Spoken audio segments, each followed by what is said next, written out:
سب پڑے جان گے مترو، سب پڑے جان گے، بھی سارے پڑے جان گے۔ فرعونیت بھی بڑی عجیب چیز ہے۔ جب یہ لوگ حکومت میں تھے، جب حکومت میں تھے تو انہوں نے میڈیا کو بڑا بدنام کیا، ٹھیک ہے؟ اور میں آپ کو سچ بتا رہا ہوں کہ عمران خان بیچارے کو تو پتہ بھی نہیں تھا کہ ڈبو اور گلی کیا کام کر رہے ہیں۔ اب ہوا کیا کہ وقت کی بات ہوتی ہے۔ دیکھو لوگ کہتے ہیں یار آپ ڈبو گلی کو اتنی کھچائی کیوں کر رہے ہیں؟ شہزادے، ہم عید الاضحیٰ کے اوپر جانور کو دیکھ کے پہچان جاتے ہیں اس کی ابھی قربانی ہونے والی ہے، اور جو پیارا جانور ہوتا ہے نا سب سے پہلے وہی کٹتا ہے۔ وہ جو تھوڑا ببلو سا جانور ہوتا ہے، تھوڑا پیارا سا ہوتا ہے، کیوٹ سا، تو اب خیر میں یہ تو نہیں کہہ رہا، نعوذ باللہ، کوئی ایسی بات نہیں ہے کہ میں آپ لوگوں کو بتا رہا ہوں بنیادی طور پہ۔ دیکھیں میری ہمیشہ سے عادت یہ ہے، I am very objective person. میں بزنس کا پروگرام کرتا ہوں اس لیے میں ہوا کی بات تو کر ہی نہیں سکتا۔ ابھی ہوئی ہے ایکسٹریم پولرائزیشن۔ میں آپ کو بس اتنا بتاؤں گا کہ ہمارے میڈیا کی زبان میں بہت ہی بڑا بھنڈ ہو گیا ہے۔ پی ٹی آئی والے سیدھے چلتے چلتے بالکل الٹی راہ پر چل پڑے اور بیڑا غرق کر دیا معاملے کا سارا۔ اب سنبھل تو جائیں گے معاملات، لیکن ان کے ساتھ وہی ہونے والا ہے جو کہ 2016 میں متحدہ کے ساتھ ہوا تھا۔ بالکل صحیح جا رہے تھے، اللہ تعالیٰ کا ان پر بہت کرم تھا، پنجاب بھی ان کو واپس مل گیا، وفاق بھی ہو سکتا ہے مل جاتا۔ صبر جو ہوتا ہے نا وہ بڑا ضروری ہوتا ہے۔ 4 مہینے کی بات تھی، یہ کہہ رہے تھے تقرری ہم اپنی مرضی سے کرنا چاہ رہے ہیں، وہاں سے پیغام یہ آ رہا تھا تھوڑا انتظار کر لو، اس کے بعد میں آپ کو گورنمنٹ مل سکتی ہے، آپ طریقے سے آ جانا۔ لیکن یہ پٹری پہ چلتے الٹی راہ پر چل گئے۔ تو میں ویسے تو یہ 3 موضوعات کے بارے میں بات کرتا نہیں ہوں ٹرپل ایم کے بارے میں، لیکن مختصراً میں نے آپ کو بتا دیا ہے کہ بہت ہی بڑا بھنڈ ہو گیا ہے۔ اب اس کے بعد کیا ہوگا آپ کو مختصراً بتاؤں گا، کیونکہ ہمارا معیشت کا موضوع ہم ادھر ادھر نہیں جا سکتے۔ آپ کو کیا پسند ہے، آپ کو کون اچھا لگتا ہے، آپ کے نزدیک کیا ٹھیک ہے، دیٹس سم تھنگ سیپریٹ۔ یہ ٹائم لائن میں ایک بریک آ گیا۔ اب سب سے پہلی چیز یہ ہے کہ اگر پی ٹی آئی والے عقل مند ہیں تو یہ نون لیگ نے جیسے پرویز رشید صاحب کی قربانی دے دی تھی، یہ لوگ ڈبو اور گلی کی قربانی دے دیں گے، and that's going to be about that. ہاں وہ جو ٹی وی چینل ہے اس کو بھی کسی نہ کسی کی قربانی دینی پڑے گی، جو مخصوص ٹی وی چینل، نام نہیں لیتا اس کا، بھی ہم کس سے کیوں بگاڑے، ان کو بھی کسی نہ کسی کی قربانی دینی پڑے گی، وہ جس کی قربانی دینی اس کو آگے کر دیا انہوں نے، ٹھیک ہے نا؟ سمجھ جاؤ، ہماری میڈیا کی زبان ہے، ہم بہت ٹیکنیکل لوگ ہیں، کرسپ بات کرتے ہیں، بزنس کا شو ہے، ادھر ادھر کی کوئی بات نہیں، ٹھیک ہے؟ قربانی ان کو دینی پڑے گی، ٹی وی چینل بھی ایک قربانی دے دے گا، وہ ایک بندہ انہوں نے قربان کر دینا ہے کہ یار یہ بندہ تھا، یہ ذمہ دار تھا۔ اینکر وینکر بچ جائیں گے، کیونکہ ارشد شریف کے تو والد صاحب خود جو ہیں وہ فورسز میں رہے، ایسا میں سنا ہے، بہت ہائی رینک کے اوپر، وہ نکل جائیں گے، بچ جائیں گے، ہو سکتا ہے محب وطن ہونے کا سرٹیفکیٹ۔ دیکھو اللہ تعالیٰ کا یار کیا کرنا ہوتا ہے۔ یہ کل تک میں سی پیک کے مخالفت میں بات کرتا تھا، یہ مجھے غدار کہتے تھے، اللہ کا کرم دیکھو سب دوسرے کو غدار کہہ رہے ہیں اس ملک کے اندر۔ اے میرے رب بے شک تو رحم کرنے والا، تو عزت دینے والا، میرے رب آپ عزت دیتے ہیں۔ یہ سب خوار ہو رہے ہیں، دیکھو سب ایک دوسرے کو غدار کہہ رہے ہیں۔ میں ایک آدمی سچا اپنی بات سے کبھی نہیں مکرا، جو غلط چیز اس کو غلط چیز بول۔ وہ دیکھو وہ پکڑا گلی کو، جھوٹ کی انتہا دیکھو یار، یہ پہلے بھی ڈرامے باز جو تھا، یہ ایسا ڈرامے باز پٹیاں باندھ کے کبھی کوئی ڈرامے کر رہا، کوئی ڈرامے کر رہا۔ میں آپ کو کلیئر کٹ بتا رہا ہوں، آپ ابھی ہمارے اب تک پہ ہی میرے خیال سے بیان چل رہا تھا چودھری پرویز الہی صاحب کا۔ چودھری پرویز الہی صاحب کلیئر کر دیا ہے کہ پی ٹی آئی کا بچنے کا صرف ایک ہی طریقہ ہے کہ گلی کو بھول جاؤ، گلی کبھی تھا بھی یا نہیں، گلی یاد ماضی ہو گیا، ختم بات۔ اور اگلا ڈبو یقین کرو سیاسی یتیموں کو بٹھا کے اپنے ساتھ، ڈبو جو ہے وہ پریس کانفرنسیں کر رہا ہے، ڈبو کو پی ٹی آئی میں سائیڈ لائن کر دیا، آپ کو پتہ ہی نہیں اس چیز کو۔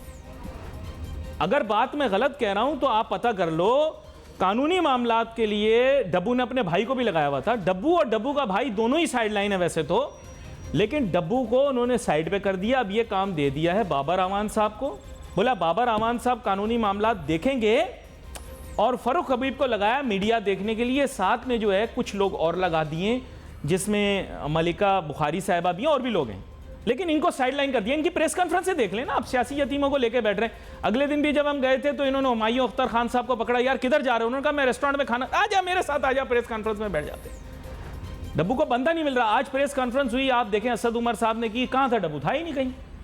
سائڈ پہ کرو اس کو ہی, غیر ضروری لوگ.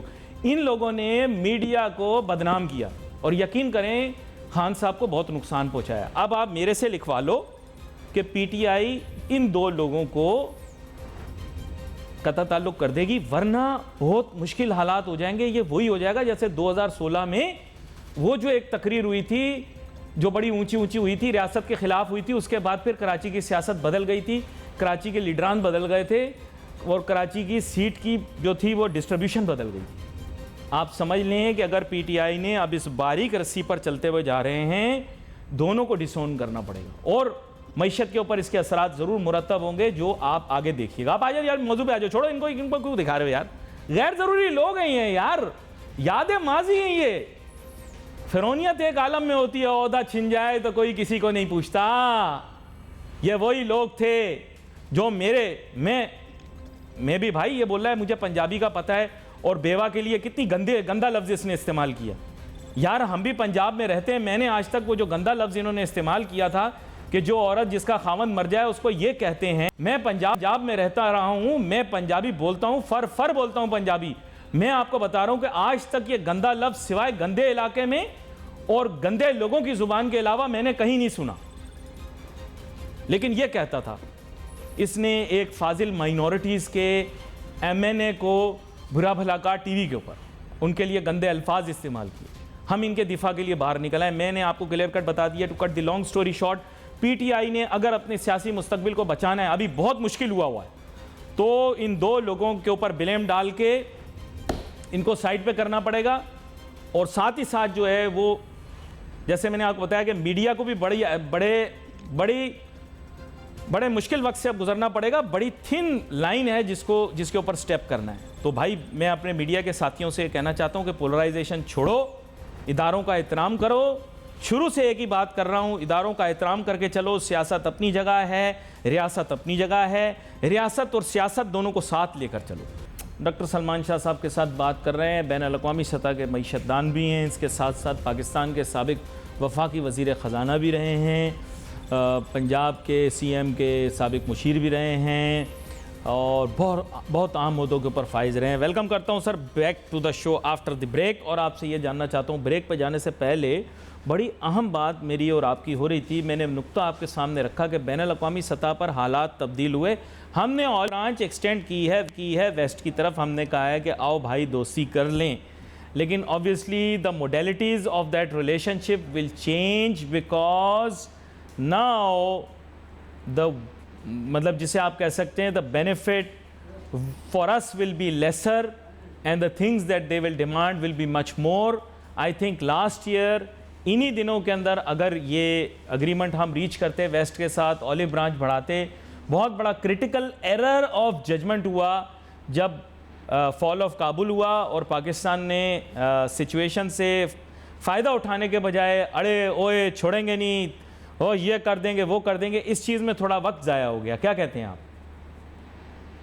دیکھیں اب ہمیں بڑا کیئرفلی سوچنا ہے کہ ہماری یہ جو جیو پالیٹکس کی آپ نے بات کی ہے اس میں ہماری کیا پوزیشن ہے. نمبر ون, اس ریجن میں تو امریکہ کا جو اسٹریٹجک پارٹنر ہے وہ تو انڈیا ہے, اس میں کوئی شک نہیں ہے, اور ان کی ان ڈائریکشن میں بہت آگے ریلیشن شپ چل گئی ہے. پاکستان کی جہاں تک relationship with the west ہے تو وہ ایک ٹرانزیکشنل ریلیشن شپ ہے, یعنی کہ ہماری جو ان کے ساتھ انٹریکشن ہوگا وہ ٹرانزیکشن ٹو ٹرانزیکشن بیسس پہ ہوگا. اور جیسے ابھی ہم نے ریسنٹلی دیکھا ہے کہ یہ آئی ایم ایف پروگرام کا کوئڈ پرو کو بیہائنڈ دا سینز ایسے لگتا ہے کہ جیسے افغانستان سے اس کا کوئی کنیکشن ہے. فیوچر میں بھی یہ اسی طریقے کی ٹرانزیکشنز ہوں گی, جب ضرورت ہوگی تو گیو اینڈ ٹیک اس کے اوپر ہوگی. In a broader sense main issue یہ آئے گا کہ اب افغانستان اور سینٹرل ایشیا اور اس پورے خطے میں کیا پاکستان کا ایک بہت سینٹرل رول ہے. کیا پاکستان اس رول کو صحیح طریقے سے پلے کر سکے گا اور اس خطے کو ایک اکنامک زون بنانے میں کامیاب ہوگا کہ نہیں. اور وہ ہماری لوکیشن جغرافیکل لوکیشن کے جو بینیفٹس ہم مانگ رہے تھے اور جو سی پیک میں جس پہ ہم نے شروع کام کیا تھا اور وہ اب ٹھنڈا پڑ چکا ہے خاصی حد تک, اس کو ہم کیسے ریوائیو کریں گے اور اس کا بینیفٹ جو ہے ہم گلوبلی اس پورے خطے کی اکنامک جیو اکنامکس کی طرف اسے کیسے لے کے جائیں گے. یہ بالکل اسی طرح کا تھوڑا افغانستان انڈر دی مائکروسکوپ رکھتا ہوں سر آپ کے. بات یہ ہے کہ ختم کر دوں, یہ بہت ضروری بات ہے کہ آپ کو یاد ہوگا کہ جب ویتنام کی جنگ ختم ہوئی تھی تو ایسٹ ایشیا میں بھی بہت انتشار تھا اور اس کے بعد ایک ادارہ بنا وہاں آسیان, اور وہ آج ایک اکنامک سپر پاور کی طرح ایک اکنامک بلاک ہے. سو اب افغانستان کی جنگ ختم ہونے کے بعد ایک اس طرف بھی ایک اگر ہم نے جیو اکنامکس کرنی ہے تو ایک اکنامک بلاک بنانا پڑے گا جو central Asian states, western China, Turkey, Iran, Pakistan, Afghanistan, یہ جو ریجن ہے جو پچھلے 40 سال سے جنگ میں مبتلا رہی ہے, اس کو اگر ہم نے امن میں لے کے آنا ہے تو اس کے لیے ایک تو بہت زیادہ انفراسٹرکچر ڈیولپ کرنا پڑے گا اور ایک پولیٹیکل جو ہے ایگریمنٹس کرنے پڑیں گے. موومنٹ آف پیپل ہوگی, movement of goods and services اور ٹورزم اینڈ ٹرانسپورٹ, لاجسٹکس, یہ ساری چیزیں ہمیں کرنی پڑیں گی اور یہ ایک بہت بڑی ہمارے لیے اکنامک گروتھ کی اپرچونٹی بنے گی. اور ہمارا مین چیلنج یہ ہوگا کہ جیو پولیٹیکلی کہ اس کو ہم اسی طرح منوائیں جیسے آسیان نے آج سے 40-50 سال پہلے اپنے آپ کو منوایا تھا as an economic super hub. تو ہمارا بھی اب اس طرف ہونا چاہیے رجحان, اور اس کو ہم جیسے بھی ہو سکتا ہے تمام بڑی پاورز جو ہیں جس میں امریکہ ہے, یورپ ہے, رشیا ہے, چائنا ہے اینڈ ایون انڈیا, ان کو ہمیں لینا پڑے گا کہ یہ اس آئیڈیا کو آگے لے کے چلیں اور یہ خطہ ایریا آف کوآپریشن بنے rather than area of conflict. This has raised another question in my mind. میں آپ کے سامنے ایک چیز رکھتا ہوں, آپ نے جیسے آسیان کی بات کی, تھوڑا سا میں وضاحت کے ساتھ آپ سے بات کروں گا. Despite all the political and religious tensions in this region, opportunity تو یہ بھی ایگزسٹ کرتی ہے کہ 3 نان عرب مسلم اکنامک پلیئرز جو ہیں اس ریجن کے, جو ماضی کے اندر RCD کہلاتے تھے, which is Pakistan, Iran and Turkey, یہ ایک اکنامک یونین اسٹیبلش کریں specially under the guidelines جو کہ پہلے دے چکے ہیں. صدر بائیڈن کی بھی خواہش یہی تھی پہلے, کیونکہ پچھلی دفعہ ڈیموکریٹس کی حکومت تھی, صدر بائیڈن ہوں یا ماضی کے عام عہدیدار جناب جان کیری صاحب, ان سب کی یہ خواہش تھی کہ ایران کو مین اسٹریم کیا جائے so that we do not isolate it. یہ جنرل ڈیموکریٹک پارٹی جو ہے یو ایس کی, ان کی یہ اپروچ ہے. اور اس کو it has taken years for those stateless Iranians جو کہ آپ کو پتہ ہوگا ریولیوشن کے بعد یو ایس میں سیٹل ہو گئے تھے, اور کیونکہ وہ اسٹیٹ لیس ہیں تو they made a lot of effort کہ کسی طرح وہ ایک برج بنے. اب ایشو یہ ہے کہ اگر اس طرح کی کوئی بھی اکنامک یونین کریٹ ہوتی ہے تو وہ گیٹ وے ٹو یورپ ہے پاکستان کے لیے سر. اور اس میں افغانستان کے تو خیر بڑے ٹوملٹس حالات ہیں, بڑے انکلیئر قسم کی سچویشن ہے وہاں پہ, لیکن یہ 3 ممالک پلس بہت ساری ایسی اسٹیٹس ہیں جو کہ CIS اسٹیٹس آپ انہیں کہہ سکتے ہیں, سینٹرل ایشیا کی اسٹیٹس ہیں which can tilt towards this kind of union. تو سر اس پہ ہمیں ورک کرنا چاہیے نا, جیسے آسیان ورک کر رہا ہے, تو آسیان تو بڑا کلوزلی نٹ ہے, ہم تو نٹ ہی کوئی نہیں, we have no nut at all. نہیں, اس میں بہت پروگریس ہو چکی ہے کیونکہ اب RCD کے بعد آپ کو پتا ہوگا کہ ECO بھی ہے. جی بالکل ہے, اکنامک کوآپریشن آرگنائزیشن جو 10 ممالک کی ہے, جس میں یہ RCD کے جو ہیں وہ فاؤنڈر ممبرز ہیں, اور اس کے بعد 6 سینٹرل ایشین سٹیٹس بھی ہیں, اور اس میں افغانستان بھی ہے. اور اس کے ساتھ ساتھ پاکستان اب ایس سی او کا بھی ممبر ہے, شنگھائی کوآپریشن آرگنائزیشن کا بھی ہے, جس میں روس بھی ہے, جس میں ہندوستان بھی ہے, جس میں چین بھی ہے, پاکستان بھی بن چکا ہے. تو آئی تھنک یہ پورا ریجن اب ہم جیو اکنامکس کی طرف اس کو موڑ سکتے ہیں. ایشو یہ ہے کہ جو دنیا کی اس وقت سپر پاورز ہیں ان کو ہم نے کنونس کرنا ہے کہ بھئی اس خطے میں کوآپریشن اگر ہم کریں گے اکنامک تو زیادہ بینیفٹس آئیں گے, میوچلی سب کو بینیفٹ ہوگا رادر دین کانفلکٹ. نہیں لیکن نوٹی بوائز جو ہیں ہمارے ریجن کے, دیکھیں دو نوٹی بوائز جب تک مطلب ان کو ہم پیسیفائی نہیں کرتے, ایک ہے ایران. ایران کے لوگ بہت اچھے ہیں بٹ انفارچونیٹلی لیڈرشپ وہی پاکستان کی طرح کنفیوز, ڈائریکشن لیس. اور دوسری جو ہے وہ افغانستان, اسی طرح وہاں پر بھی لیڈرشپ اسٹبن, انفلیکسیبل.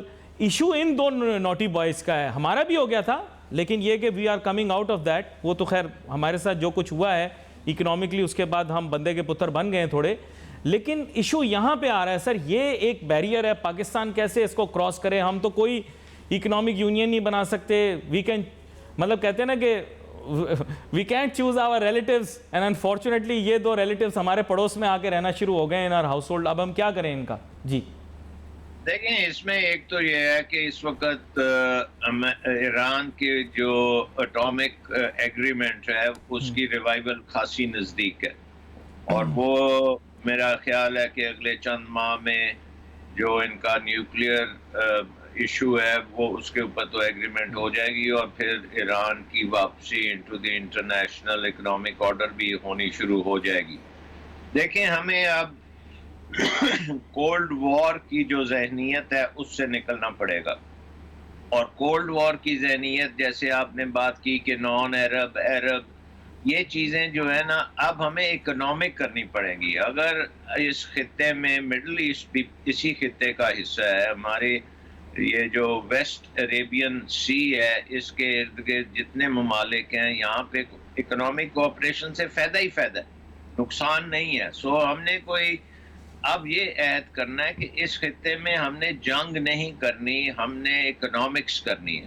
اور اکنامکس اگر ہم کریں گے تو بہت زیادہ بینیفٹس آئیں گے, انویسٹمنٹ ہوگی, پروڈکشن ہوگی, پر کیپٹا انکمز آپ کی بڑھیں گی, غربت دور ہوگی. اور اس کے لیے آپ کو اپنی اکانومی کا انفراسٹرکچر بھی بنانا پڑے گا, اس کے لیے آپ کو قوم کو تیار بھی کرنا پڑے گا. ایجوکیشن, جو آپ کی انوویشن, یہ ساری نظام کو آپ کو بنانا پڑے گا. اور آپ کا جو فرسودہ اس وقت مینجمنٹ سسٹم ہے ملک کا اس کو بھی تبدیل کرنا پڑے گا. آپ کو انویسٹمنٹ کو فروغ دینا پڑے گا, اور اس کے حائل جتنے بھی دشواریاں ہیں اس کو ختم کرنا پڑے گا. اچھا یہاں پر اینڈ نوٹ مجھے بتایا جا رہا ہے, وقت کم ہے, میں نے آپ سے بڑا اہم نقطہ پوچھنا ہے. آپ ایک بڑے پڑھے لکھے شخص ہیں, ویسے تو آپ آزاد ذہن ہیں, that means you are relatively independent as a technocrat, however you are aligned in one way or the other with the PTI. I would like to ask you that in this time of polarization, where people from both sides along with those who are from the institutions are listening to you right now, and they want to hear that you as an individual and the political party that you support, whether openly or candidly, is willing to work with national institutions and is willing to respect the national institutions of this country. I would like a person like you, educated person like you, to say something at this point, because not only are we highly polarized, but there is a big issue coming in front of us in the next few days. میں چاہوں گا اس بارے میں آپ کچھ کہیں. جی بالکل, I think P T I is a mainstream political party. It is the largest political party in the country, اور پورا یوتھ جو ہے وہ اس میں بلیو کرتا ہے, اور ان کا ویژن بہت اچھا ویژن ہے, اور وہ ویژن جو ہے ایک اسٹرانگ پراسپرس پاکستان کا ویژن ہے, اور اس میں economic growth number one. But should they respect the national institutions of this country or not? Of course everybody respects the institutions of this country, اور اس ملک کی جو جتنی بھی institutions ہیں انہوں نے بھی 21ویں صدی میں آنا ہے. ہر چیز جو ہے ہم نے اب ماڈرنائزیشن کی طرف جانا ہے, اور آپ کو اگر کوئی موبلائز کر سکتا ہے for modernisation and moving in the economy into the 21st century تو وہ پی ٹی آئی ہے, کیونکہ they don't have any But the adherence to the constitution and the respect of our national institutions is paramount at the moment, at least in worldly terms. I think that this needs to be the line right now. Otherwise, there will be a major conflict between the different, I would say, structural political players of this country. لیکن جو پاکستان کا constitution ہے, we have a constitution and we all need to just respect that constitution, اور اس کو اگر آپ نے بہتر کرنا ہے تو پارلیمنٹ میں آپ بہتر کر سکتے ہیں. Elections are in a democracy, elections are the way in which to settle major issues. جب الیکشنز ہو جائیں, آپ فیئر اینڈ ٹرانسپیرنٹ الیکشن کرتے ہیں, جو بھی گورنمنٹ بنتی ہے اس کے پاس ایک مینڈیٹ ہوتا ہے, وہ آپ مینڈیٹ پورا کرتے ہیں, اور اس میں پاکستان کے تمام ادارے اس گورنمنٹ کی سپورٹ کرتے ہیں. بڑی اہم بات آپ کر رہے ہیں, لیکن میں یہ جانتا ہوں کہ عمران خان صاحب آپ کی بات سنتے ہیں اور آپ کی بات کو بڑا وزن دیتے ہیں. میں ڈاکٹر سلمان شاہ صاحب آپ سے گزارش کرنا چاہوں گا کہ سابق وزیر اعظم عمران خان صاحب تک یہ پیغام ضرور پہنچنا چاہیے کہ وقت آ چکا ہے کہ اگر کوئی غلطی ہو تو اس کی فوراً اصلاح ہو جائے, اور دس از ناٹ کہ جہاں emotions should run high. I think کہ there needs to be a compromise and to develop an understanding that we will have to work with the political structure of this country, and we will have to respect the institutions of this country, especially the armed forces of this country needs to be respected. We have seen that the martyrs of this country must be respected. یہ صبح و شام ہمارے ملک کی حفاظت کرتے ہیں. اس میں تو کوئی شک نہیں ہے, اس میں تو سب سے آگے آپ عمران خان کو دیکھیں گے, اور عمران خان جو ہے وہ پاکستان کی انسٹیٹیوشنز کو نہ صرف اسٹرینتھن کرے گا, پاکستان کے ڈیموکریٹک پروسیس کو اسٹرینتھن کرے گا, ہاں, بٹ وہ کرپشن کے ساتھ ڈیل نہیں کرے گا. وہ جو اس کا ایک ہے بہت امپورٹنٹ ہے پاکستان کے فیوچر میں کہ it should be corruption free Pakistan.